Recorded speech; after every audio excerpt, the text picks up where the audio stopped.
Isang babae ang binaril ng malapitan ng isang lalaki sa kahabaan ng Purok 4, Barangay Santa Ana, Taytay, Rizal noong Friday ng gabi, January 16, 2026.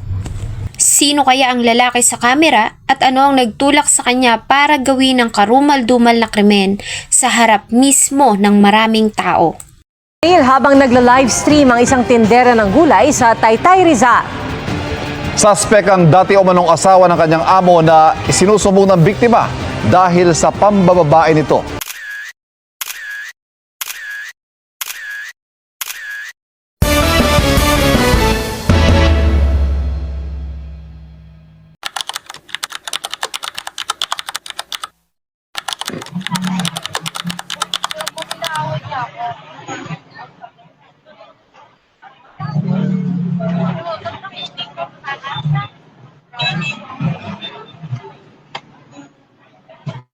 Abala ang kalsada na ito sa Purok 4, Barangay Santa Ana, Taytay, Rizal.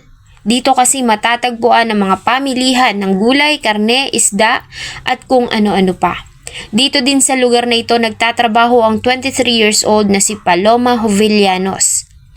Araw-araw ay gumigising ito ng maaga at pumapasok sa tindahan ng mga gulay. Ayon sa kanyang amo at mga katrabaho ay mabait si Paloma, masiyahin at responsable. Dahilan kaya naman tumagal ito sa kanyang trabaho at pinagkatiwalaan na ng kanyang amo. January 16, 2026, tulad ng ordinaryong araw ay pumasok si Paloma sa trabaho para magtinda.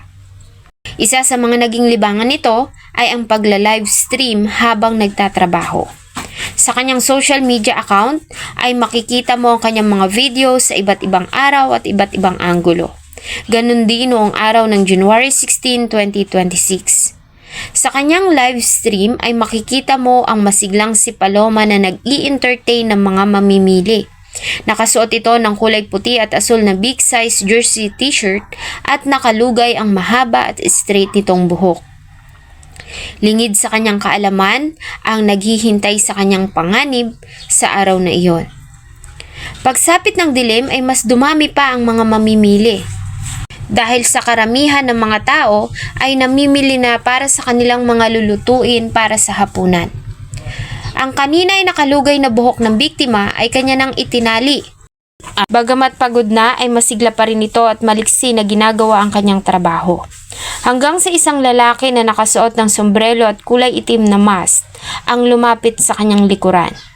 Kitang-kita pa sa video ang ginawa nitong pagkasa sa kanyang baril at pagtutok nito sa ulo ni Paloma bago iyon ipinutok.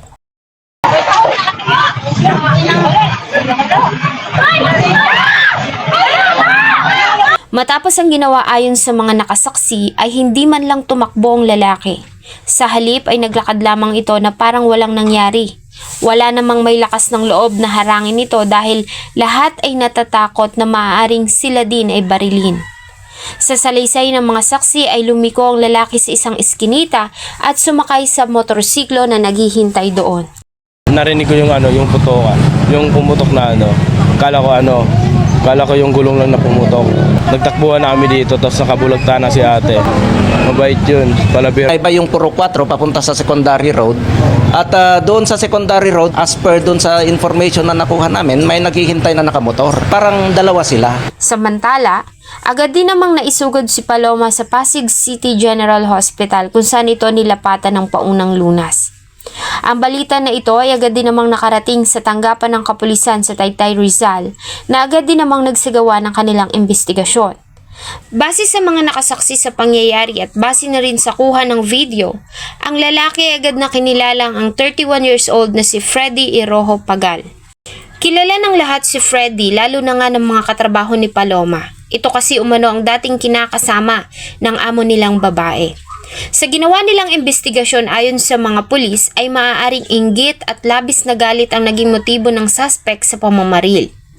Sa ginawa nilang investigasyon, lumalabas na si Freddy Pagal ay dating kinakasama ng amo ni Paloma at siyang dating namamahala sa kanilang mga negosyo. Subalit naghiwalay ang dalawa dahil umano sa maraming nalaman ng amo nilang babae na mga maling ginagawa ng suspect. Kabilang na nga rito ang pakikipagrelasyon nito sa ibang babae. Lahat ng ito ay pinaparating naman ni Paloma sa kanyang among babae, dahilan para magalit ito at magdesisyon na hiwalayan ang lalaki.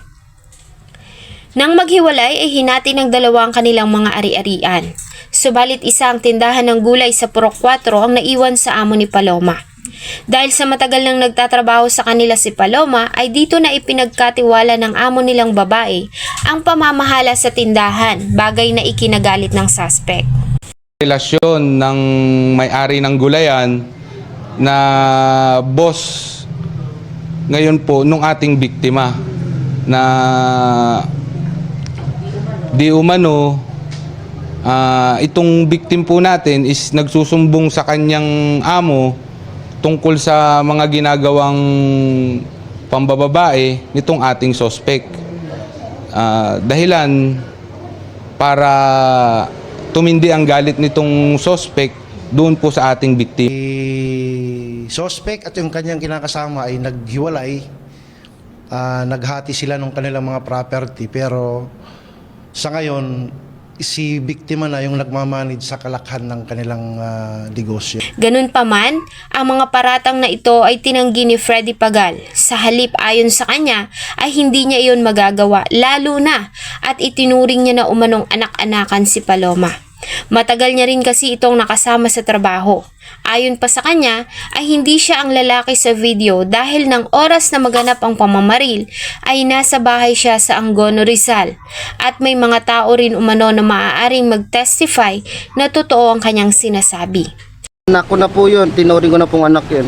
Nasa Angono po ako yun. Nagpapatunay na nasa bahay po ako. Ganun pa man, sigurado ang mga saksi na ito ang lalaki sa video.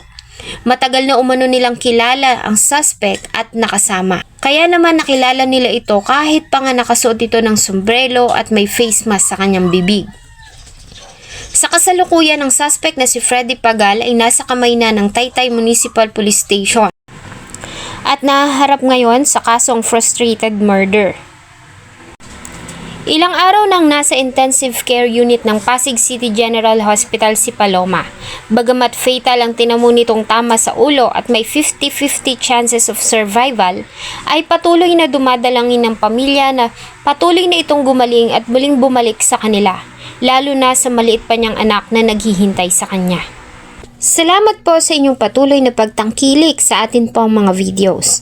Huwag niyo pong kalimutang mag-iwan ng inyong salubin at suggestion sa atin pong comment section.